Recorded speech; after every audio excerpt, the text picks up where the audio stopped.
चलिए आइए भाई मेरे। थोड़ा क्षमा प्रार्थी हूँ कि पिछले 2 दिनों से काफ़ी बैच न्यू स्टार्ट होने वाला था तो थोड़ा बिजी हो गया था उसमें और आप लोग का क्लास नहीं ले पा रहे थे। तो आज अब देखते हैं आगे। पिछले क्लास में हम लोग ने देख चुका था सिस्टम सॉफ्टवेयर, और पिछले क्लास में हम लोग एप्लीकेशन सॉफ्टवेयर को देख चुके थे, है ना। और आज देखेंगे हम लोग सिस्टम सॉफ्टवेयर। ठीक है, हो जाता है थोड़ी थोड़ी, है ना। काफ़ी बच्चों का रीजनिंग वाला भी बैच चल रहा है अपना सीजीएल और सीएचएसएल के लिए। बिहार पुलिस इधर आ चुका था तो थोड़ी सी बैच में परेशानी हो रहा था ना। अब टाइम एडजस्ट हो गया है, अब आप लोग भी तरीके से वीडियो चलता जाएगा और आप लोग ध्यानपूर्वक पढ़ते जाएंगे।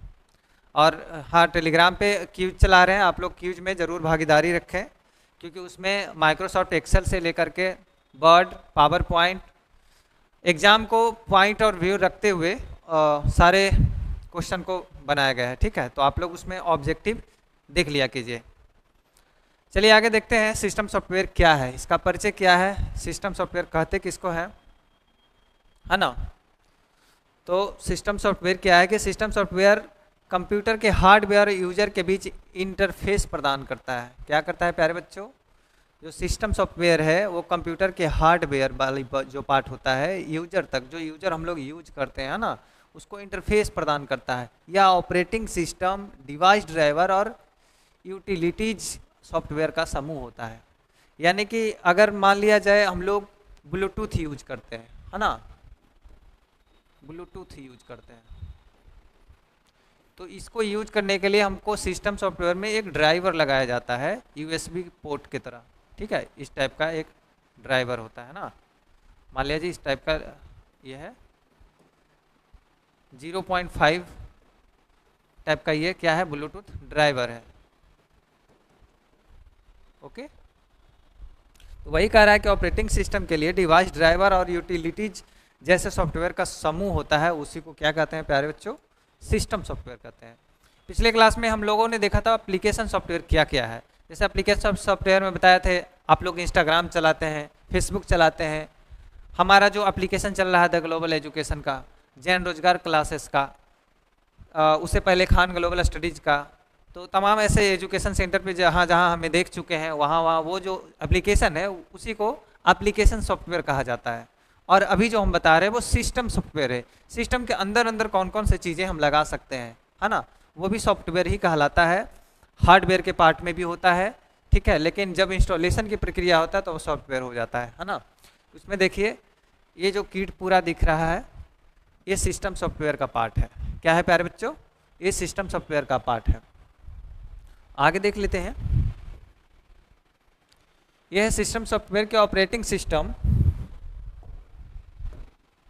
है ना। ऑपरेटिंग सिस्टम कंप्यूटर संसाधनों का प्रबंधन करता है। यह सिस्टम हार्डवेयर को यूजर एप्लीकेशन के लिए उपलब्ध कराता है। क्या कराता है प्यारे बच्चों? ऑपरेटिंग सिस्टम कंप्यूटर संसाधनों का प्रबंध कराता है। ठीक है, यह सिस्टम हार्डवेयर को यूजर ये एप्लीकेशन के लिए उपलब्ध कराता है। जैसा कि पहला नंबर में देखिए कैसा कार्य करता है, दूसरा नंबर में दिखाएंगे कि विभिन्न प्रकार के कैसे कैसे होते हैं। तो सबसे पहले कैसा कार्य करता है, तो ये ऑपरेटिंग सिस्टम जो कंप्यूटर के हार्डवेयर जैसे सीपीयू, मेमोरी और स्टोरेज का प्रबंधन करता है, जो जिसके मतलब सीपीयू के अंदर में जो भी चीज़ें हैं, जैसे कि ऑपरेटिंग सिस्टम के अंदर जो हार्डवेयर पार्ट जो होता है उसमें सीपीयू, मेमोरी और स्टोरेज का जो प्रबंधन का कार्य करता है, यह यूजर के आदेशों को हार्डवेयर को भेजता है। क्या भेजता है प्यारे बच्चों? यह यूजर के आदेशों को हार्डवेयर को भेजता है। कौन? System software. जब हम गूगल से मांग रहे हैं कुछ या कंप्यूटर में टाइप कर रहे हैं हम कि मेरा फाइल कहाँ है, अगर कोई फाइल को सर्च कर रहे हैं दिस पीसी में जा करके, तो वो सिस्टम को कहाँ भेजता है? ये स्टोरेज को सूचना भेजता है। कौन? ये भेजता है। ठीक है, इसके अंदर जो सॉफ्टवेयर पार्ट लगे हुए हैं वो भेजता है और कहता है कि हमारा जो यूजर मांग रहा है वो फाइल, मेरे नाम का फाइल मांग रहा है, उसको भेजो। कौन भेजने का काम करता है? तो ये सिस्टम सॉफ्टवेयर ही भेजने का काम करता है। यूजर के आउटपुट को वापस भेजता है। जब हम उसको सूचना देंगे कि हमारे जो कंप्यूटर में फाइल है वो फाइल मेरे यहाँ लाओ। मान लिया जाए एप्लीकेशन सॉफ्टवेयर का जो मेरा पीडीएफ है मुझे चाहिए, तो सर्च बार में हम लोग सर्च मारते हैं एप्लीकेशन सॉफ्टवेयर, तो आ जाता है सिस्टम सॉफ्टवेयर, तो आ जाता है। तो वो आने वाली काम है जो ऑपरेटिंग सिस्टम काम करता है। ऑपरेटिंग ओएस होता है, इसका ओएस होता है short form, operating system. Okay, तो ऑपरेटिंग सिस्टम का काम होता है, जैसे ऑपरेटिंग सिस्टम में सीपीयू हो जाता है, सीपीयू के अंदर में मेमोरी कार्ड लगा होता है, रैम रोम होता है, तो जो रैम का काम होता है ना, वही रैम और रोम का वही काम होता है। और एएलयू का जो काम होता है वो मैथमेटिकल फार्मूला यूज करने के लिए होता है। तो कैसा कार्य करता है ये आप लोग विभिन्न प्रकार से समझ गए होंगे। और ये विभिन्न प्रकार में एक और है कि विभिन्न प्रकार ऑपरेटिंग सिस्टम, जैसे कि Windows, Mac OS operating system, Linux, जिनमें से प्रत्येक अपने फायदे और नुकसान है। सबका अपना अपना एक अलग ही फायदा है और अलग ही नुकसान है। तो उस हिसाब से विंडोज, मैक, जो भी मैकबुक यूज करते हैं, लिनक्स का, ये सारी जो चीज़ें हैं, जैसे विंडोज होता है उसी प्रकार से ऑपरेटिंग सिस्टम का सारे नाम है यहाँ पे। इसमें प्रमुख भूमिका क्या है कि ऑपरेटिंग सिस्टम कंप्यूटर के लिए एक महत्वपूर्ण आधार प्रदान करता है। क्या करता है मेरे प्यारे भाई? ऑपरेटिंग सिस्टम जो है कंप्यूटर के लिए एक महत्वपूर्ण आधार प्रदान करता है, जो यूजर को अनुभव से बेहतर बनाने में मदद करता है। जो यूजर को जो अनुभव लगता है उसको बेहतर बनाने में मदद करता है कौन? तो वो करता है सिस्टम सॉफ्टवेयर। ठीक है, आगे चलते हैं। बहुत लोग को मन में सवाल था कि सर कर्नेल और कर्नेल का मॉड्यूल क्या होता है। ये बहुत ही अजीब टाइप शब्द लगा होगा, पहला पहला कंप्यूटर में आप लोग देख पा रहे होंगे। मुझे उम्मीद है कि आप लोग इससे पहले नहीं इसका नाम सुने होंगे, है ना। तो कर्नल और कर्नल मॉड्यूल जो है वो है कर्नेल ऑपरेटिंग सिस्टम का एक कोर होता है। क्या है प्यारे बच्चों? एक कोर है जो सीधे कंप्यूटर के हार्डवेयर साथ इंटरेक्ट करता है। ये जो कर्नेल और कर्नेल मॉडल जो है ये क्या करता है ना कि ऑपरेटिंग सिस्टम जो भी हमारे कंप्यूटर में ओएस रहता है, ऑपरेटिंग सिस्टम जो विंडोज मान लिया 10 है, ठीक है, विंडोज क्या है, अगर 10 रखा है हमने तो ये ऑपरेटिंग सिस्टम है। क्या है ये? ऑपरेटिंग सिस्टम जो हमारे कंप्यूटर को ऑपरेट करता है। ओके, तो ऑपरेटिंग सिस्टम जो कह रहा है कि ऑपरेटिंग सिस्टम का ये कोर है, उसका एक भाग है जो सीधे कंप्यूटर को हार्डवेयर के साथ इंटरेक्ट करता है। कंप्यूटर के सीधे हार्डवेयर के साथ क्या करता है? इंटरेक्ट करता है। जब हम सॉफ्टवेयर को लॉन्च करते हैं, इसका मतलब अपडेट लेते हैं या फिर ऑपरेटिंग सिस्टम डालते हैं, मान लिया विंडोज 10, विंडोज 7, विंडोज 11, विंडोज 12, कोई भी अगर ऑपरेटिंग सिस्टम हम डाल रहे हैं वहाँ पे, तो डायरेक्ट इंटरेक्ट करता है कर्नेल के साथ। ठीक है, कर्नेल इसके साथ इंटरेक्ट करके अपना क्या करता है? कर्नेल मॉड्यूल बनाता है। ओके, कर्नेल को एक्सटेंड करता है और विशिष्ट कार्य क्षमता के लिए जोड़ता है, विशिष्ट कार्य क्षमता के लिए आगे जोड़ता है और अच्छे अच्छे वर्क का प्रदान करवाता है। कर्नेल की विशेषताएं जो क्या है वो हम लोग देख लेते हैं कि कर्नेल में मेमोरी मैनेजमेंट होता है। सबसे पहले कर्नेल क्या करता है? मेमोरी को मैनेज करता है, मैनेजमेंट का भाग होता है। अब कोई फाइल हमने बनाया, अब मान लिया जाए बिहार पुलिस या बिहार बेल्ट्रॉन का एक फाइल बनाया। ओके, तो बिहार बेल्ट्रॉन के फाइल बनाने के बाद उसके अंदर हम लोग वीडियो का फाइल बनाते हैं, पीडीएफ का फाइल बना रहे हैं, उसके अंदर और कुछ जो जीके जीएस का क्यूज चल रहा है उसका फाइल बनाते हैं। तो वो जो सिस्टमेटिक ढंग से काम करता है ना, मान लिया जाए, देखिए बेल्ट्रॉन का फाइल बनाए, बेल्ट्रॉन का फाइल बनाए, अब इसके अंदर बना दिए वीडियो का फाइल, VIDEO, ठीक है, इसके अंदर PDF बना दिए। तो तमाम ऐसे ऐसे जो फाइलें बनाते जाते हैं ना, तो वो क्या होता है कि कर्नेल मैनेजमेंट यही करता है, मेमोरी का मैनेज करता है, प्रोसेसर मैनेजमेंट करता है। प्रोसेसर को सही दिमाग से, अगर मान लिया आपके दिमाग में कुछ बोला जा रहा है, हम कुछ बोल रहे हैं कि प्यारे बच्चों सिस्टम सॉफ्टवेयर क्या है, सिस्टम सॉफ्टवेयर का काम क्या है, तो आप पहले अपने मेमोरी में लीजिएगा ना, आप सोचिएगा ना उसको कि सिस्टम क्या होता है, सिस्टम सॉफ्टवेयर इस तरीके से मैनेज करता है। तो वही मैनेजमेंट का जो काम करता है प्यारे बच्चों, ये करता है कर्नेल। क्या करता है? कर्नेल। यानी कि कुल मिलाकर के कहिए कि जैसे हाथी के साथ ऊंट चलता है, उसको सुधारने के लिए, है ना, कि हाथी पगला ना जाए और उसके लिए उसे ऊंचा उसको रखा जाता है।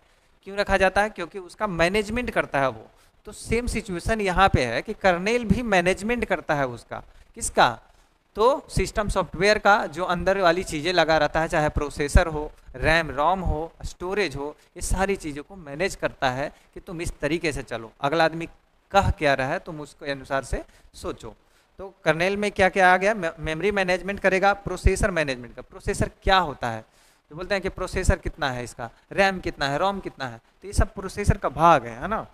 तो उसी को मैनेजमेंट करता है। डिवाइस मैनेजमेंट करता है, मतलब डिवाइस को किस प्रकार से चलना चाहिए, कभी कभी ऑटोमेटिक गर्म हो जाना, ठंडा हो जाना, कूलिंग फैन का नहीं चलना, और मदरबोर्ड का कभी कभी काम नहीं करना, अगर मदरबोर्ड खत्म हो गया तो खत्म ही हो गया फिर, है ना।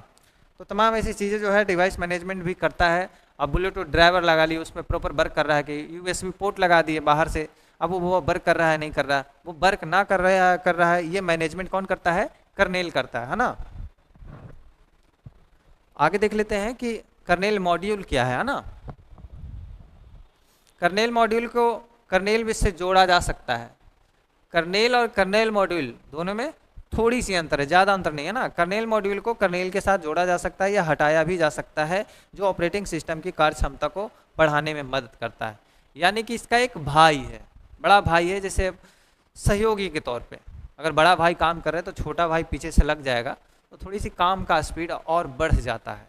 वही सिस्टम है कि कार्य क्षमता को ये बढ़ाने में काम करता है। अगर भाई अलग होना चाहता है तो अलग भी हो जाता है।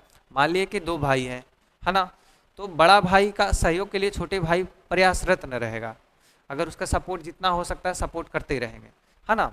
अगर लेकिन बड़ा भाई चाहेगा कि अलग हो जाए तो अलग भी हो सकते हैं। तो सेम सिचुएशन कर्नेल और कर्नेल मॉड्यूल का है कि ताकि वो चीज़ें ना कि अगर अलग होना चाहेगा कर्नेल तो अलग भी कर सकते हैं, नहीं तो अगर दोनों जुड़ करके प्लस करके काम करेगा तो समझिए कि दोनों का कार्य क्षमता स्पीड बढ़ेगा। मेरा कार्य क्षमता करने का कुछ अलग है, भाई का कुछ अलग है, तो दोनों मिलकर जब काम करेंगे तो सिस्टम बहुत बेहतर तरीके से वर्क करेगा।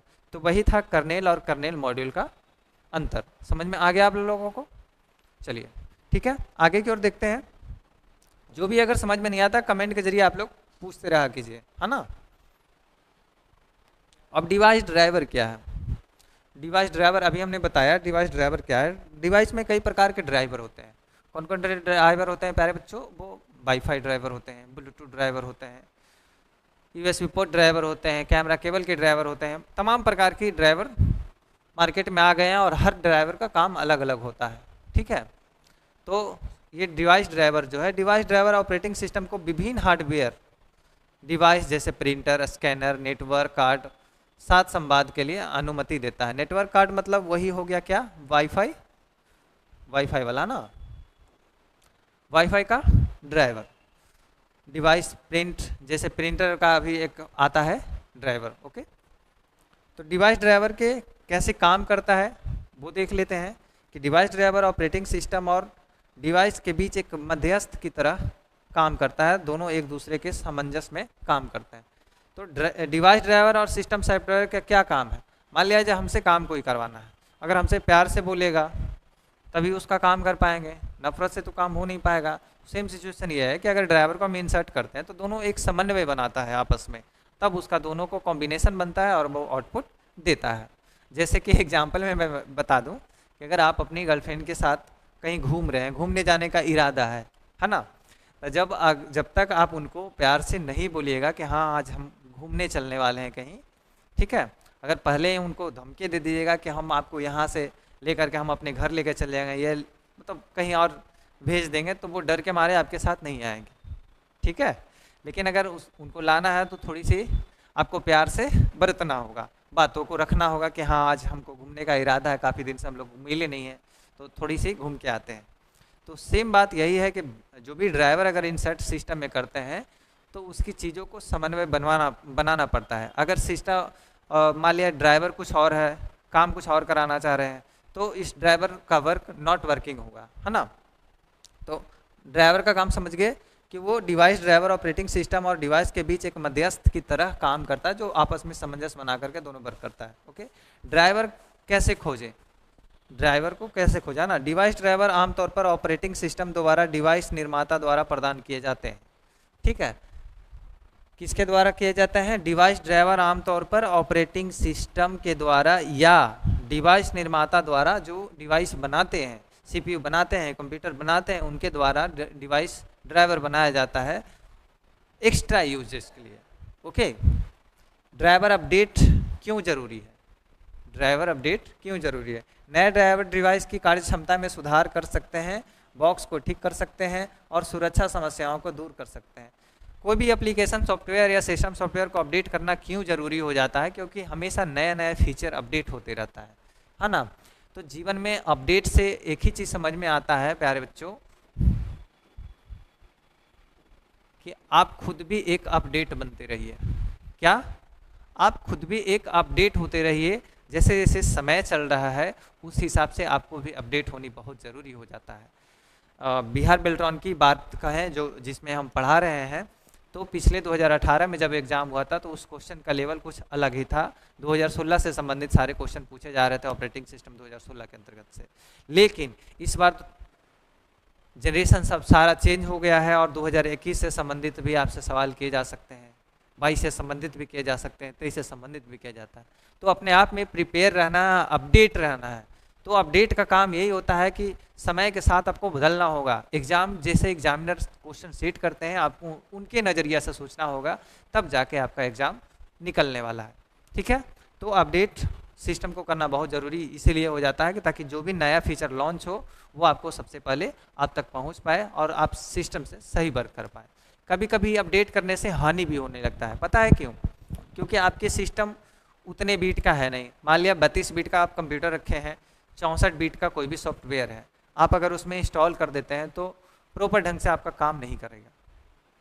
जब आप विंडो अपडेट लेते हैं तो उस समय 64 बीट 32 बीट लिखता है ना, वो बीट पे प्रोसेसर का काम करता है और सारे सॉफ्टवेयर अब 64 बीट के लगभग आ रहे हैं। पहले जो भी विंडोज 7 से संबंधित थे तो 32 बीट में काम चल जाता था, लेकिन अब का जो सॉफ्टवेयर आ रहा है वो 64 बीट के लिए आता है। तो 64 बीट वाले 32 बीट में कर दोगे तो काम नहीं करेगा। इसलिए कभी कभी सॉफ्टवेयर उस अनुसार से काम नहीं करता है जिस अनुसार से अपडेट मिलता है। ओके, तो आपके सिस्टम पे निर्भर करता है ऑपरेटिंग सिस्टम क्या है, उसका कितना इसका कार्यशैली है और कितना तक क्षमता है। ओके, आगे देख लेते हैं। आगे है मेमोरी मैनेजमेंट। ये है अपना मेमोरी। क्या है प्यारे बच्चों, ये दिल वाली फिगर दिख रहा है, ये है मेमोरी मैनेजमेंट। मेमोरी का मतलब क्या होता है? जो पहले मोबाइल में 2 GB 6 GB 8 GB 32 GB 64 GB तमाम प्रकार के जो GB वाली जो सिस्टम था, छोटा वाला चिप माइक्रो चिप आता था, अब उसी प्रकार से कंप्यूटर में बड़े बड़े चिप आकार के होते हैं, जैसे इसको रैम बोला जाता है, रीड ऑनली मेमोरी। ठीक है, तो इसमें ही स्टोरेज भी रखा जाता है। स्टोरेज इसमें अगर मान लिया 4 GB का रैम होगा, ठीक है, 4 GB का रैम होगा, read access memory, read only memory, ROM।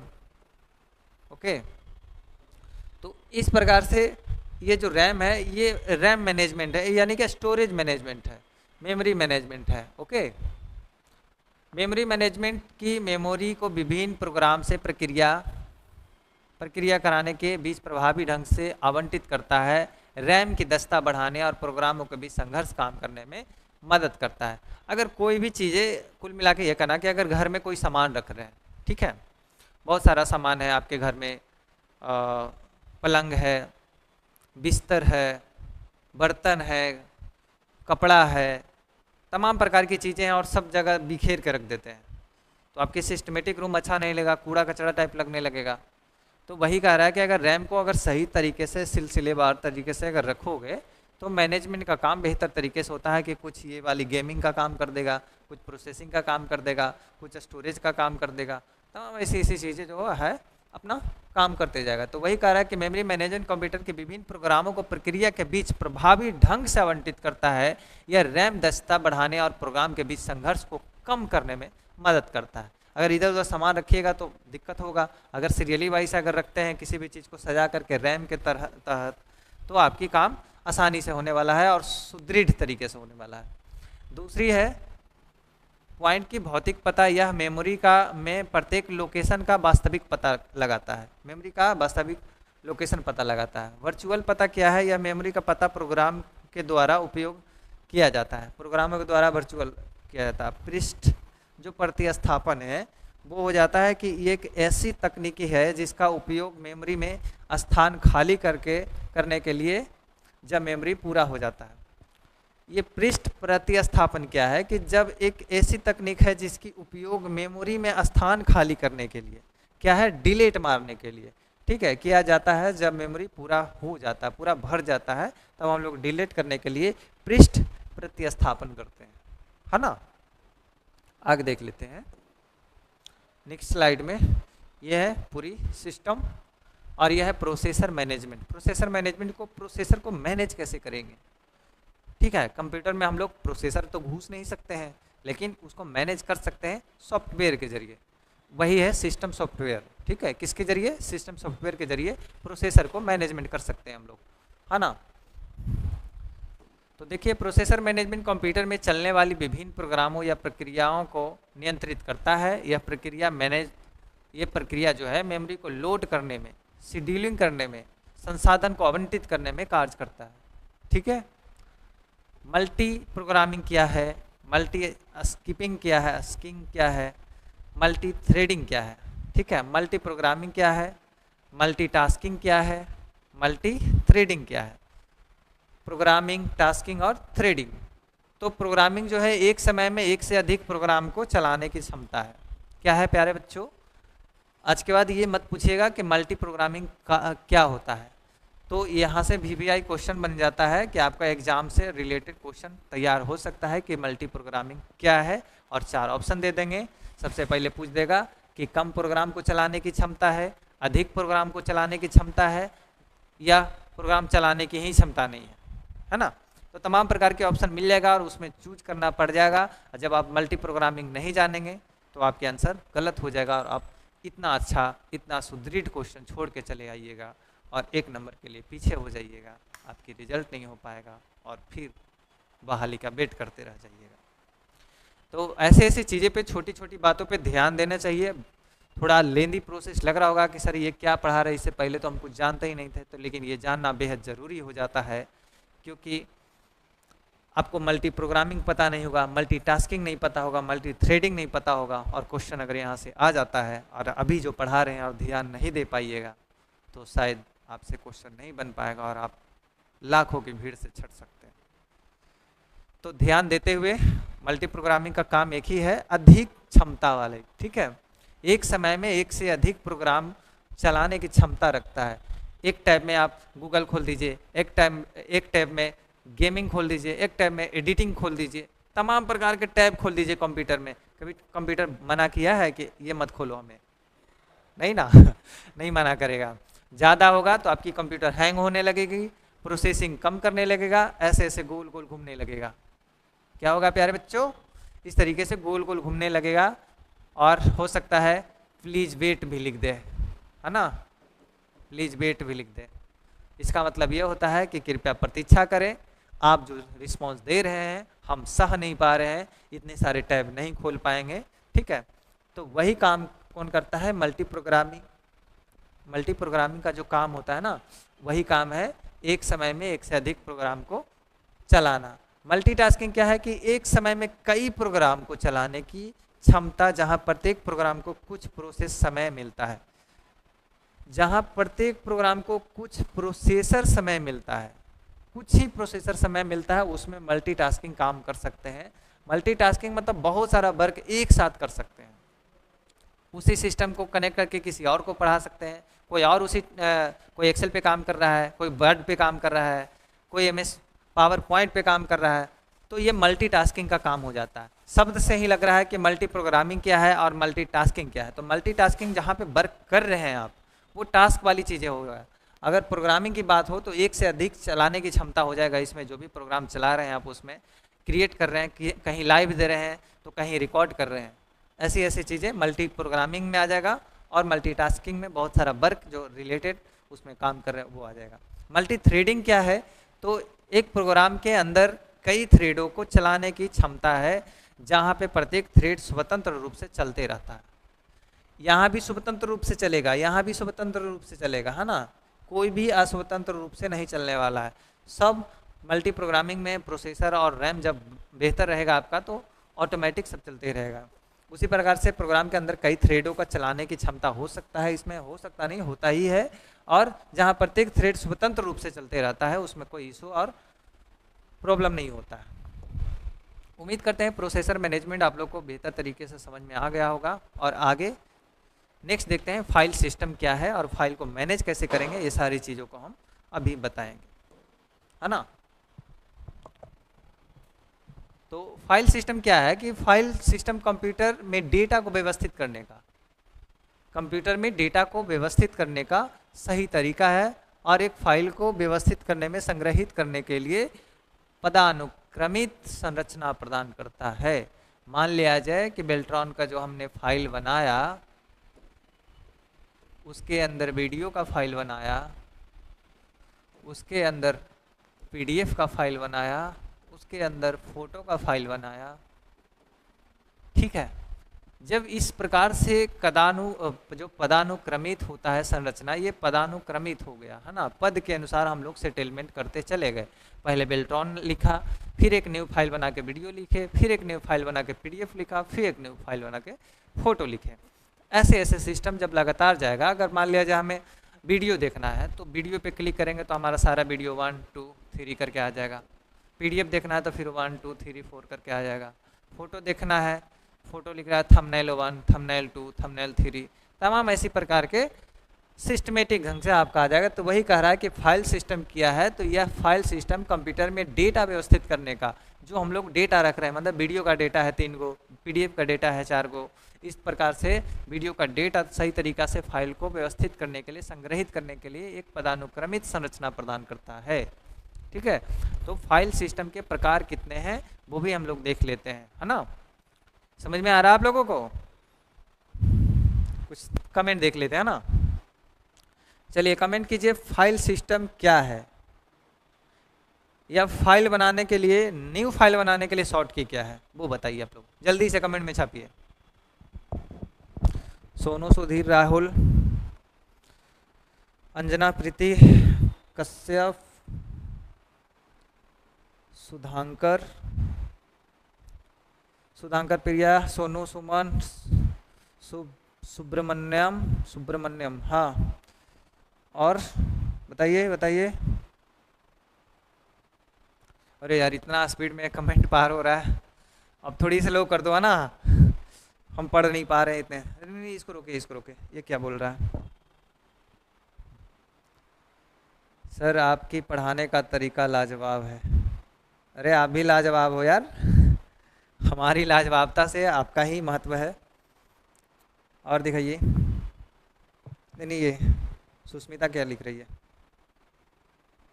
Sir 2 दिन क्लास क्यों स्टॉप था? वो क्या है सुष्मिता कि 2 दिन क्लास इसलिए स्टॉप था कि अभी न्यू बैच थोड़ा 2 को लॉन्च कर रहे थे, है ना, तो थोड़ा सा बैच एडजस्ट करने में 1-2 दिन टाइम हो जाता है। तो आप लोगों को तो रिकॉर्डेड वीडियो प्रोवाइड कराए दिए थे ना, फिर भी काहे चिल्ला रहे हैं, होते रहता है ये सब। चलिए काफ़ी बच्चों हमारे साथ जुड़े हुए हैं और लाइव में, जिनका नाम तक नहीं ले सकते हैं, हज़ारों प्लस हैं सब, है ना, तो काफ़ी स्पीड से पार हो रहा है। तो फाइल सिस्टम के बारे में आप लोग समझ गए कुल मिलाकर के। अगर नहीं समझ में आता है हमें कमेंट कीजिए, इंस्टाग्राम पे संपर्क कीजिए, टेलीग्राम पे संपर्क कीजिए, फेसबुक पेज पे संपर्क कीजिए, कहीं भी कीजिए, आपको 24 घंटा जवाब उपलब्ध मिलेगा, ठीक है। नहीं तो जो नंबर दिए हैं हम अपना हेल्पलाइन नंबर, उस नंबर पे भी संपर्क आप कर सकते हैं, ओके। चलिए आगे देखते हैं कि फाइल सिस्टम के प्रकार कितने हैं। ये विभिन्न प्रकार के फाइल सिस्टम होते हैं, जैसे फैट, NTFS, EXT4, ठीक है, जिनमें से प्रत्येक अपनी विशिष्ट विशेषताएं से जाने जाते हैं। फाइल सिस्टम का प्रक्रिया, फाइल ऑपरेशन क्या है ना, फाइल सिस्टम फाइलों को बनाने, हटाने, कॉपी करने या स्थानांतरित करने जैसे ऑपरेशंस करता है। फाइल ऑपरेशन में क्या होता है, कॉपी कट पेस्ट वगैरह जितना भी आता है वो फाइल ऑपरेशन के सिस्टम में आता है। डेटा सुरक्षा क्या है, फाइल सिस्टम डेटा सुरक्षा प्रदान करता है, यह सुनिश्चित करता है कि डेटा सही ढंग से संग्रहित और पुनर्स्थापित या पुनर्पर्याप्त किया जा सकता है कि नहीं। अब मान लिया जाए कोई हमने फाइल सेव कर दिया और वो फाइल 10 दिन के बाद खोजे और मिला ही नहीं सिस्टम में, तब तो भारी नुकसान है। मान लिया हम टाइपिस्ट से सारे PPT बनवा लिए हम, और मतलब 10 दिन का एक्स्ट्रा डाटा ले लिए PPT बनवा करके, और वो सेव किया और डाटा रहे ही नहीं, तो हम तो टाइपिस्ट को पैसा दे दिया, है ना। अब हमारे पास और क्लास हो, नेक्स्ट डे क्लास हो और क्लास के समय हमको PDF ना मिले, तो ऐसी स्थिति में क्या कर सकते हैं। तो वही कह रहा है कि डेटा को सुरक्षा करना भी बेहद ज़रूरी हो जाता है। तो सिस्टम क्या करता है, सिस्टम सॉफ्टवेयर उसको सेव करके स्थानांतरित करके करने के लिए सुनिश्चित करता है, डेटा सही ढंग से और संग्रहित पुनर्प्राप्त करने के लिए हमको उपयोगी बनाता है। कौन? System software, okay. ये देखिए कुछ फाइल मेनू दिया गया है यहाँ पे, यहाँ ढंग से देख लीजिए आप लोग। चलिए इसको मिटा देते हैं। ये फाइल मेनू में क्या है कि देखिए आज फाइल मेनू भी आप लोग को इतना में चर्चा कर देते हैं। अब यहाँ पे फाइल मेनू आ ही गया है, तो आप लोग को फाइल मेनू दिखा देते हैं कि जब कंप्यूटर में ओपन करते हैं तो फाइल मेनू कैसे कैसे दिखाई देता है आपको। सबसे पहले देखिए, जब भी दिस पीसी वाला जो कंप्यूटर खोलते हैं, पीसी दिस पीसी लिखा रहेगा, ठीक है, ये इस प्रकार से रहेगा। जैसे यहाँ देखिए, ये है दिस पीसी, ओके। जैसे इस पर क्लिक कीजिएगा, आइकन बना हुआ रहता है कंप्यूटर के बाहर में ही, ठीक है। इस पर जैसे क्लिक किया तो ये ओपन होगा। इसको ओपन होने के बाद सबसे पहले ऊपर वाली ऑप्शन देख लीजिए, फाइल मेनू रहेगा, होम मेनू रहेगा, शेयर, व्यू। फाइल का मतलब हो गया जितना भी फाइल इसमें सारा चीज़ को दिखाएगा। होम का मतलब हो गया कि जो भी होम पैनल है, अब मान लीजिए इस पर क्लिक किया तो इसका जो भी डेटा है वो होम पैनल आ जाएगा। व्यू का मतलब क्या है, शेयर का मतलब क्या है कि आप इस फाइल को कहीं भी शेयर कर सकते हैं, भेज सकते हैं। व्यू का मतलब है कि इसको बड़ा करके ओपन करके देख सकते हैं डायलॉग बॉक्स में, ओके। इसमें देखिए क्विक एक्सेस है, जो भी एक्सेस हम लिए हैं वो क्विक एक्सेस के जरिए आएगा। डेस्कटॉप यहाँ पे फाइल है, जो भी डेस्कटॉप पे फाइल रहेगा वो दिखाएगा। जो भी हम लोग इंटरनेट से डाउनलोड करते हैं या व्हाट्सएप से डाउनलोड करते हैं, डाउनलोड फाइल में आ जाता है। पिक्चर में क्या है कि जो भी चीज़ों का हम लोग स्क्रीनशॉट लेते हैं, स्क्रीनशॉट, ठीक है, वो दिखाएगा। या पहले से पिक्चर में फाइल में डाले होते हैं जो दिखाएगा। जी ड्राइव क्या है, यहाँ पे कोई ड्राइव अपना पर्सनली ड्राइव बनाया हुआ है इनका। हीयरिंग वाला जो है, कुछ भी हीयरिंग कर रहे हैं उसको डाले हुए फाइल। एक डॉक्यूमेंट फाइल है, जो भी हम लोग डॉक्यूमेंट टाइप का जो फाइल डीओसी फाइल डालते हैं ना, वो यहाँ पे आ जाता है डॉक्यूमेंट फाइल के अंतर्गत, ओके। ट्रैफिक ड्राइव जो है इनका अपना पर्सनल ये फाइल बनाया हुआ है। ड्रॉप बॉक्स जो है ये ऑनलाइन स्टोरेज है। क्या है प्यारे बच्चों, ये ऑनलाइन स्टोरेज है ना। ये ऑनलाइन स्टोरेज है जो 2 TB 3 TB तमाम टीबी प्रकार के 4 TB मतलब स्टोरेज प्रदान करते हैं पैसा के जरिए। ऑनलाइन आपको परचेज करना होगा ड्रॉप बॉक्स में, ठीक है, और वो ऑनलाइन स्टोरेज रखने के लिए आपको मिल जाएगा सुविधा। जो बोलते हैं कि हम नहीं चिप्स नहीं लगा पाएंगे, रैम नहीं लगा पाएंगे, स्टोरेज नहीं लगा पाएंगे, तो उनके लिए ऑनलाइन विस्तृत सुविधा, ऑनलाइन से बेहतर स्टोरेज और कुछ हो ही नहीं सकता। ऑनलाइन में डाटा आपको कहीं भी आप जा कर के निकाल सकते हैं, लेकिन अगर ऑफलाइन में मान लिया कंप्यूटर हम अपने घर रखे हैं और हम निकल गए दिल्ली वाले ऑफिस में निकल गए या दिल्ली वाले स्टूडियो में निकल गए, हमारा PDF सारा यहाँ पे सिस्टम रखा हुआ है, यहाँ पे सिस्टम में रखा हुआ है, और अचानक हम दिल्ली वाले क्लास में चले गए, वहाँ से स्टूडियो से लाइव लेना चाह रहे हैं, तो फिर कैसे हो पाएगा। अगर ड्रॉप बॉक्स में हम सेव करके रखते हैं, ड्रॉप बॉक्स ही नहीं बहुत सारा है, टेरा बॉक्स भी है, एक टेरा बॉक्स नाम का भी एक है, ठीक है, और 2-4 प्रकार का और है जो कि ऑनलाइन स्टोरेज रखता है। अगर हम इसमें रखते हैं या ड्राइव फाइल में बना कर रखते हैं तो हम कहीं भी उसको एक्सेस कर सकते हैं, वहाँ से डाउनलोड कर सकते हैं, है ना। क्या है आवाज़ क्लियर नहीं जा रहा? आवाज़ तो क्लियर जा रहा है। कमेंट करके बताइए वीडियो और वॉइस परफेक्ट जा रहा है या नहीं जा रहा है, जल्दी फास्ट। नहीं सर, ऑल ओके है, ऑल ओके, हाँ ऑल ओके, चलिए ठीक है, ओके। आइए, अरे कुछ ऐसे गधे लोग होते हैं ना कि बीच बीच में कमेंट ऐसे ऐसे मारेंगे कि उनका कमेंट पढ़े और उनका नाम ले। ये बेहुदा हरकत है, ठीक है, ऐसी हरकतें आप लोग ना किया करें। पढ़ाई के लिए आए हैं तो पढ़ाई कीजिए थोड़ी सी सीरियस होकर के, आगे कुछ नहीं होने वाला है ये सारी चीज़ें करके। अब बताओ, हमें बोल रहे हैं सर आवाज़ नहीं आ रहा है, आवाज़ परफेक्ट जा रहा है, वीडियो परफेक्ट जा रहा है, फिर भी आवाज़ नहीं आ रहा है। कुछ ऐसे लोग होते हैं बीच बीच में, तो ऐसे लोगों को इग्नोर करते जाना चाहिए। अरे उसको ब्लॉक कीजिए तुम, नहीं उसको ब्लॉक करवाइए कीजिए। जो भी लिखा है कि वॉइस नहीं आ रहा है, नहीं उसको फिर अनब्लॉक तभी करना जब उसका ऑफिशियल नंबर पे फिर फ़ोन आए अनब्लॉक का, और उसकी प्रॉब्लम पूछना क्या प्रॉब्लम था तुम्हारा। चलिए आगे देखते हैं, है ना। तो ये दिस पीसी हो गया, ऑन ड्राइव हो गया, नेटवर्क हो गया। नेटवर्क से आप अपना नेटवर्क सेट कर सकते हैं या नेटवर्क के जरिए आप शेयर भी कर सकते हैं चीज़ों को। उसके बाद देखिए फ्रीक्वेंट फोल्डर जो है, इसमें 7 फोल्डर है, this PC, desktop, download, picture, जो भी अभी हमने फाइल यहाँ पे चर्चा किया वो बहुत सारी चीज़ें जो रिसेंट में आप यूज़ करते हैं। 20 फाइल रिसेंट में यूज किया हुआ है, ये सारी चीज़ों को यहाँ पे दिखा देगा ना। उसका स्टोरेज भी दिखाया है कि दिस पीसी में डाउनलोड वाले सेक्शन में है, दिस पीसी में डाउनलोड वाले सेक्शन में, ओके। अब जितने भी स्टोरेज की जिस तरीका का रहेगा, जैसे मैं बता दूँ, मान लीजिए कोई फोल्डर हम डेस्कटॉप में सेव किए हैं तो डेस्कटॉप वाला दिखाएगा। यहाँ पे जो पीसी रहेगा, फाइल पीसी रहेगा, उसके अंदर जाओगे डेस्कटॉप रहेगा, डेस्कटॉप, ठीक है। इसके अंदर जो फाइल या फोटो रखोगे वो दिखाएगा। तो आपको जो वो दिखाएगा ना तीर, ये स्लैश रहेगा, आपको ऐसा स्लैश, ये तीर नहीं रहेगा, ये वाली ये तीर नहीं रहेगा। पीसी के बाद स्लैश रहेगा, फिर स्लैश रहेगा डेस्कटॉप। ओके, इस प्रकार से स्लैश रहेगा तो समझिए कि ये पहले नंबर पीसी पे हमको क्लिक करना है, फिर डेस्कटॉप पे क्लिक करना है, फिर फोटो पे क्लिक करना है, तब हम वहाँ पे जाएंगे। जैसे एग्जांपल में हम आपको दिखा देते हैं।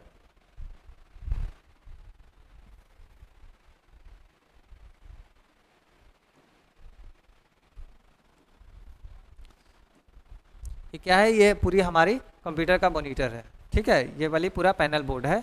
और जो हमने चीज़ों बता रहा है कि दिस पीसी के नाम से होता है, ठीक है।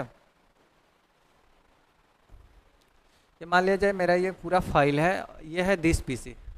क्या है प्यारे बच्चों, ये है दिस पीसी, यहाँ देखिए दिस पीसी लिखा हुआ है। अब इसके अंदर में जो भी मान लिया जाए हमारा ये फाइल जो फोल्डर है, हर सर नाम का ये फोल्डर है, ठीक है, हर सर नाम का ये फोल्डर है। हम इसको ओपन करना चाहते हैं, तो ओपन करना चाहते हैं तो सबसे पहले ये जाएंगे, हमारा डेस्कटॉप पे था तो डेस्कटॉप पे क्लिक करेंगे, ठीक है। डेस्कटॉप पे हमारा इतना सारा फाइल फोल्डर बना हुआ है, यहाँ पे देखिए हर सर नाम का फाइल है, इस पर क्लिक किए, यहाँ पे लिख दिया Bihar police computer English opening reasoning, तमाम ऐसी फाइलें हमारे मिल गए यहाँ पे, ठीक है।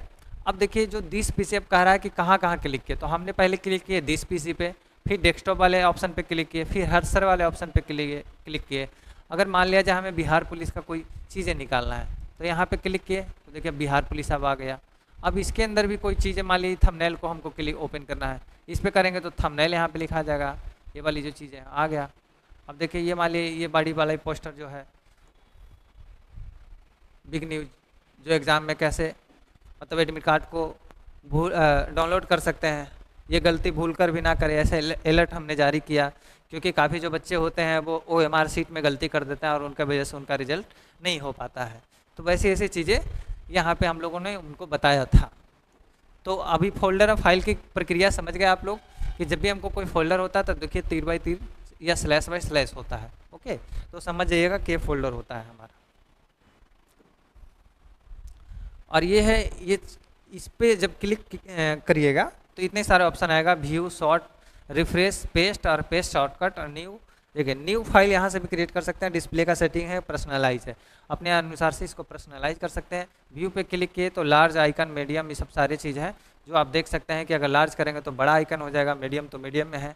शॉर्ट बाई में क्या कर सकते हैं कि नाम के अनुसार शॉर्ट कर सकते हैं, साइज के अनुसार, जो फाइल का नाम है PDF 1, PDF 2, PDF 3 रखे तो 1 2 3 करके ही दिखाएगा। नेम पे क्लिक रखेंगे तो, अगर साइज पे क्लिक रखेंगे, अगर PDF एक 12 MB का है, एक 10 MB का है, एक 16 MB का है, तो वो अपने अनुसार सेट करेगा कि 12 MB वाला पहले दिखाएगा, फिर 14 वाला दिखाएगा, तब 16 वाला दिखाएगा।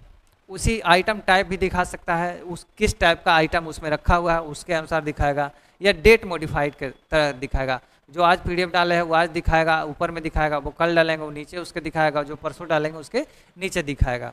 तो ये तमाम प्रकार की शॉर्ट बाई की कहानी हो गया है। रिफ्रेश का मतलब रिफ्रेश हो जाता है थोड़ा सा कंप्यूटर, जब भी कंप्यूटर ओपन करे तो 2-4 बार रिफ्रेश ले लें ताकि सिस्टम प्रॉपर वर्क कर पाए हमारा, ठीक है। ये पेज था, न्यू फोल्डर बनाने के लिए आपका फोल्डर मिल जाएगा, शॉर्टकट बना सकते हैं, बिट मैप इमेज कर सकते हैं, रिच टेक्स्ट डॉक्यूमेंट बना सकते हैं, टेक्स्ट डॉक्यूमेंट लिख सकते हैं, कंप्रेस्ड जिप फाइल फोल्डर को कर सकते हैं, है ना। और यहाँ पे डिस्प्ले सेटिंग आ जाता है, जो तमाम प्रकार के नाइट मोड कर सकते हैं, डे मोड कर सकते हैं, विंडोज HD का कलर, यहाँ पे तमाम चीज़ें, बाकी चीज़ें हम जब डिस्प्ले सेटिंग पे आएंगे तो हम बताएंगे। अभी के हम लोग जो देख रहे थे वो चीज़ को देखते हैं, है ना। कहाँ गया जी मेरा file folder, okay, computer PDF,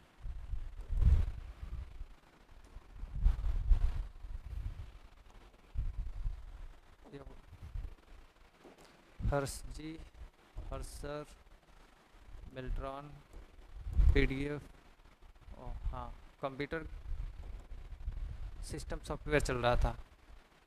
हम लोग कहाँ तक पढ़ चुके थे, फाइल सिस्टम को ही देख रहे थे, है ना। तो फाइल सिस्टम पूर्ण रूप से आप लोग को समझ में आ गया। अब आगे देखते हैं इनपुट और आउटपुट मैनेजमेंट को कैसे मैनेज करता है। ओके, इनपुट और आउटपुट मैनेजमेंट कैसे कर सकता है। तो ये 01 वाली जो कोड है, मैनेजमेंट कंप्यूटर के इनपुट और आउटपुट डिवाइस को प्रतिबंधित करता है। यह यूजर इनपुट प्राप्त करता है, यूजर को आउटपुट प्रदान करता है, इनपुट लेकर का आउटपुट प्रदान करता है, ठीक है। कीबोर्ड हो गया, माउस हो गया, मॉनिटर हो गया और प्रिंटर हो गया। तमाम प्रकार की चीज़ें सीपीयू से कनेक्टेड रहेंगे, तभी हम कोई भी चीज़ों को इनपुट से आउटपुट देख पाएंगे। इतना चीज़ रहना हमारे पास ज़रूरी हो जाता है। कीबोर्ड का उपयोग यूजर द्वारा डेटा और कमांड करने के लिए किया जाता है। जो भी हम ABCD लिख देंगे, मान लिया जाए हर्षर लिख रहे हैं HARSH, है ना, हर्षर लिखा गया। तो उसी प्रकार से क्या कह रहा है कि कीबोर्ड का उपयोग यूजर द्वारा डेटा और कमांड इनपुट करने के लिए किया जाता है। दूसरी माउस क्या है कि माउस का उपयोग बस यूजर को पहुंचाने का काम करता है, आपके दरवाजे तक पहुंचाने का काम करता है, चयन करने का इंटरफेस के साथ इंटरेक्ट करने के लिए किया जाता है। और मॉनिटर का काम उपयोगकर्ता के यूजर को जो प्रदर्शित करता है, हम कुछ मांगे, हर सर का फाइल लीजिए तो सामने आ गया, है ना, बिहार बेल्ट्रॉन की एग्जाम कब होगा वो दिखाएगा तो सामने आएगा, वो मॉनिटर प्रदर्शित करता है। ये पूरी जो सिस्टम दिख रहा है ना आपको, ये मॉनिटर प्रदर्शित करता है। ये क्या करता है, कंप्यूटर आउटपुट जैसे टेक्स्ट, ग्राफिक्स, वीडियो प्रदर्शित करता है। टेक्स्ट हम अभी बोले बेल्ट्रॉन का एग्जाम कब होगा, उसका टेक्स्ट दीजिए, टेक्स्ट दिखाई देगा, उसको वीडियो दिखाइए, वीडियो दिखाई देगा, है ना। अब प्रिंटर का क्या काम है कि जो सारी चीज़ें हमको प्रिंट आउट हार्ड कॉपी में चाहिए तो भाई ये हार्ड कॉपी में प्रिंट आउट दे देगा। प्रिंटर का उपयोग कंप्यूटर से डेटा को पेपर पर प्रिंट करने के लिए किया जाता है। समझ में आ गया? आगे चलते हैं। नेटवर्किंग प्रोटोकॉल क्या है, ये जानना बेहद ज़रूरी हो जाता है कि नेटवर्किंग का प्रोटोकॉल क्या क्या है और इससे क्या क्या हम लोग कर सकते हैं। ठीक है, तो नेटवर्किंग प्रोटोकॉल विभिन्न कंप्यूटरों के एक दूसरे के संवाद करने की अनुमति देते हैं। क्या देते हैं प्यारे बच्चों? बातचीत करने की, संवाद करने की अनुमति देते हैं। ठीक है, प्रोटोकॉल डेटा को पैकेट में तोड़ता है, इसे नेटवर्क पर भेजता है और प्राप्तकर्ता तक पुनर्निर्माण करने के लिए करता है। नेटवर्किंग प्रोटोकॉल क्या है? ये राउटर लगा हुआ है। क्या लगा हुआ है प्यारे भाई?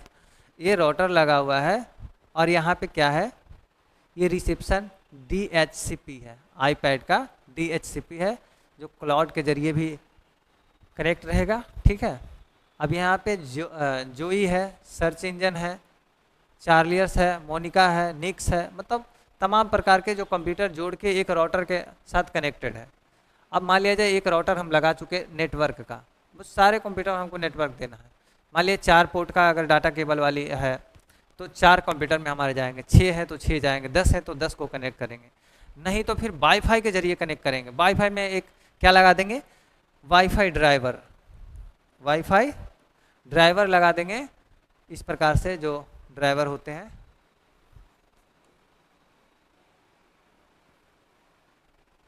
ठीक है, ये वाईफाई ड्राइवर है। समझ में आ गया? तो अगर ड्राइवर लगा देंगे तो सारे के, तो ये एक राउटर है और सारे इसमें लैपटॉप देखिए कनेक्टेड है, प्रिंटर भी कनेक्ट है, CPU भी कनेक्ट है, क्लाउड भी कनेक्ट है, तमाम चीज़ें हैं। तो वो नेटवर्किंग प्रोटोकॉल है। जैसे TCP IP एड्रेस के जरिए प्रमुख नेटवर्किंग प्रोटोकॉल जो है संचार का आधार होता है। UDP क्या है? यह एक नेटवर्किंग प्रोटोकॉल है जो कम ओवरलोड के साथ डेटा ट्रांसमिशन के लिए उपयोग किया जाता है, कम ओवरलोड के साथ। ठीक है, HTTP क्या है? यह एक प्रोटोकॉल है जिसका उपयोग वेब ब्राउज़र और वेब सर्वर के बीच संचार किया जाता है। मतलब वेब ब्राउज़र और वेब सर्वर के बीच क्या करता है HTTP? आप देखते होंगे जब भी सर्च मारते होंगे कुछ भी, मान लिए हमारा एजुकेशन चैनल ही मार दिए, द ग्लोबल एजुकेशन, तो आगे HTTP लग जाता है, HTTP और स्लैश आ जाता है ना, डबल स्लैश आ जाता है और उसके बाद लिखना प्रारंभ होता है और लास्ट में .com लग जाता है। क्यों लगता है? तो .com लगता है। .com लगने का मतलब है कि कॉमर्शियल क्षेत्रों के लिए, बिजनेस क्षेत्रों के लिए कॉम लगते हैं। ठीक है, अगर .in रहता है तो समझिए ये इंडिया के लिए लगा गया है। जैसे BIH, बिहार का जो एक वेबसाइट है बिहार बोर्ड का, BIH.nic.in, यानी कि बिहार के लिए ये NIC जो सॉफ्टवेयर है वो, और .in जो लग गया वो इंडिया के लिए हो गया। आप लोग को समझ में आ गया कि HTTP क्या है? HTTP क्या है कि जो प्रोटोकॉल जो उपयोगकर्ता का जो वेब ब्राउज करते हैं ना और वेब सर्वर के बीच संचार का समन्वय बनाता है HTTP, तब जाकर आपको कोई चीज़ें प्रदर्शित करता है। इसके आगे भी HTTP लगेगा, है ना, जितने भी सर्वर पे आप सर्च मारेंगे HTTP ही लगेगा। निश्चित रूप से आप देख लीजिएगा आज कंप्यूटर में कोई भी चीज़ों को सर्च मार करके। ओके, तो उम्मीद करते हैं आप लोग को नेटवर्किंग प्रोटोकॉल भी बेहतर तरीके से समझ में आ गया होगा। आगे देखते हैं निष्कर्ष और भविष्य के रुझान। इसके निष्कर्ष क्या है, हम लोगों ने जो पढ़ा कि सिस्टम सॉफ्टवेयर क्या होता है, कितने प्रकार होते हैं, इसके क्या क्या वर्क होते हैं, ठीक है। तब उसकी निष्कर्ष क्या निकलने वाला है और भविष्य के इसका रुझान क्या है, ये जानना बेहद ज़रूरी हो जाता है मेरे भाई मेरे बहन लोग, कि जो चीज़ें हमने पढ़ा कि आखिर सिस्टम सॉफ्टवेयर क्या है, उसका आगे भविष्य में क्या काम है, ये हम फायदे बता रहे हैं, निष्कर्ष निकालें, इसका नुकसान क्या हो सकता है, फायदा क्या हो सकता है। हम हर टॉपिक के बीच में ये टॉपिक जरूर लाते हैं। ये टॉपिक इसलिए लाते हैं कि ताकि इंटरेस्ट आप लोग का बना रहे कि हाँ इसका निष्कर्ष लास्ट में क्या निकलता है और ये आगे जाके क्या करने वाला है सिस्टम सॉफ्टवेयर, आगे भविष्य में इसका और उपयोग क्या है, महत्व बढ़ेगा इसका कि नहीं बढ़ेगा, कितने पर समाप्त हो जाएगा, है ना। तो उसकी भविष्य में जो है कि सिस्टम सॉफ्टवेयर कंप्यूटर सिस्टम का एक महत्वपूर्ण हिस्सा है जो यूजर के अनुभव को बेहतर बनाने में मदद करता है। क्या करता है प्यारे बच्चों, कंप्यूटर का एक महत्वपूर्ण हिस्सा है, क्या है, सिस्टम सॉफ्टवेयर, जो यूजर को अनुभव बेहतर बनाने में मदद करता है। भविष्य में सिस्टम सॉफ्टवेयर और भी अधिक शक्तिशाली और कुशल होने की उम्मीद है। भविष्य में क्या है, आगे आने वाले जो दिन हैं, आपके बाल बच्चे जो दिन देखने वाले हैं, उसमें और प्रभावशाली तरीके से और ही बेहतर तरीके से प्रदर्शन करने वाला है सिस्टम सॉफ्टवेयर। इससे और चीज़ें सकुशल रूप से आप तक, जैसे आप तक अभी हम पहुंच पा रहे हैं, आपकी मतलब हमारी ऑडियो पहुंच पा रहा है, वीडियो पहुंच पा रहा है, तो वो क्या किसके जरिए पहुंच पा रहा है, तो सिस्टम और एप्लीकेशन सॉफ्टवेयर के जरिए ही पहुंच पा रहा है। तो ये आगे आने वाले जो दिन में आपके बाल बच्चे वाले दिन में जो होंगे, ये और शक्तिशाली और प्रभावशाली होने वाले हैं। तो क्यों ना महत्व है इसका, इसलिए महत्व बेहद ज़रूरी हो जाता है। उन्नत हार्डवेयर क्या है, ठीक है, इसमें उन्नत हार्डवेयर में भविष्य में हार्डवेयर सुधार के साथ साथ सिस्टम सॉफ्टवेयर और अधिक प्रदर्शन दक्षता है जो डिजाइन उजाइन करने के लिए किया जाएगा। और क्लाउड कंप्यूटिंग क्या है, क्लाउड कंप्यूटिंग वृद्धि के साथ साथ सिस्टम सॉफ्टवेयर को क्लाउड आधारित सेवाओं के साथ साथ बेहतर एकीकरण के लिए डिजाइन किया जाएगा, ठीक है। और कृत्रिम बुद्धिमत्ता क्या है कि कृत्रिम बुद्धिमत्ता प्रगति के सिस्टम और सॉफ्टवेयर में AI संचालित सुविधाओं से लैस किया जाएगा। अब का जो सिस्टम हो गया, पहले था ये सिस्टम सॉफ्टवेयर की कमाल था, लेकिन फिर बीच में क्लाउड कंप्यूटिंग आ गई जो सर्वर के जरिए हम लोग को दिखाने लगा, और अब आ गया AI जनरेटेड, जो आपकी चेहरा, किसी का भी चेहरा लगा के देख रहे हैं आजकल मोदी जी के मेम्स बनाया जा रहा है, तो किसके जरिए, AI के जरिए मोदी जी को कहीं भी नचा दिया जा रहा है। तो ऐसे प्रधानमंत्री को भी कहीं भी नचा दिया जा रहा है, किसी के साथ नचा दिया जा रहा है। तो वो AI का सब कमाल है। आगे आने वाले में AGI आने वाला है प्यारे बच्चों, आज ही मैं बता दूं AGI आने वाला है, ठीक है। AGI क्या होता है कि एडवांस वाली जो सिस्टम इसका है कृत्रिम बुद्धिमत्ता का, आर्टिफिशियल इंटेलिजेंस का, वो AGI आने वाला है, ओके, एडवांस रूप में आने वाला। और एडवांस जब इसका एडवांस आ गया तो समझिए और क्या होने वाला है कि आप भी बैठे हैं, आपको भी बैठे बैठे नचा दिया जाएगा, है ना। तो ये जानना बेहद ज़रूरी हो जाता है। अब AI की जानकारी हर किसी को होना चाहिए। AI के जरिए बहुत सारे काम आसान हो जाते हैं। आप अपना नोट्स PDF जो बनाते हैं AI के जरिए, एक बार खाली ChatGPT में जाके बोलिए मुझे ये बना कर दीजिए, आपको वो बना के मिल जाएगा। तो AI से भी आसान होता है, लेकिन AI का फ़ायदा भी है, नुकसान भी बहुत ज़्यादा है। ChatGPT पे पूर्ण भरोसा आप लोग भी नहीं कर सकते हैं, क्योंकि हम ChatGPT से जब बात किए, उस तरीके से क्वेश्चन किया हमने, तो सही क्वेश्चन को भी गलत बताया जा रहा है, और उस ChatGPT को 2022 तक ही डाटा है। ChatGPT 4 आया है, शायद अपडेट लिया है उसका, तो आगे की ओर कहानी बेहतर होगा। नहीं तो अभी ChatGPT उतना भरोसा करने लायक नहीं है, ठीक है। कुछ कुछ क्वेश्चन के आंसर सही मिलता है। अगर 100 को क्वेश्चन पूछ दिए तो आप में उसमें 20 क्वेश्चन गलत बताएगा, 80 क्वेश्चन सही बताएगा, ठीक है। तो जितने टेक्नोलॉजी आगे बढ़ते जाएंगे उस प्रकार से हानि भी होते जाएगा, लाभ भी होते जाएगा। तो हानि और लाभ के बीच में आप लोग एक अपडेट बनते रहिए और अपडेट रहिए। तमाम बड़ी बड़ी चीज़ों को हमने चर्चा किया। कल की आगे क्लास जो भी टॉपिक होगा हम उसको कवर करने का प्रयास करेंगे। तब तक अपने और अपने परिवार का ख्याल रखिए, खुद का ख्याल रखिए, और पढ़ाई दबा के कीजिए, ठीक है।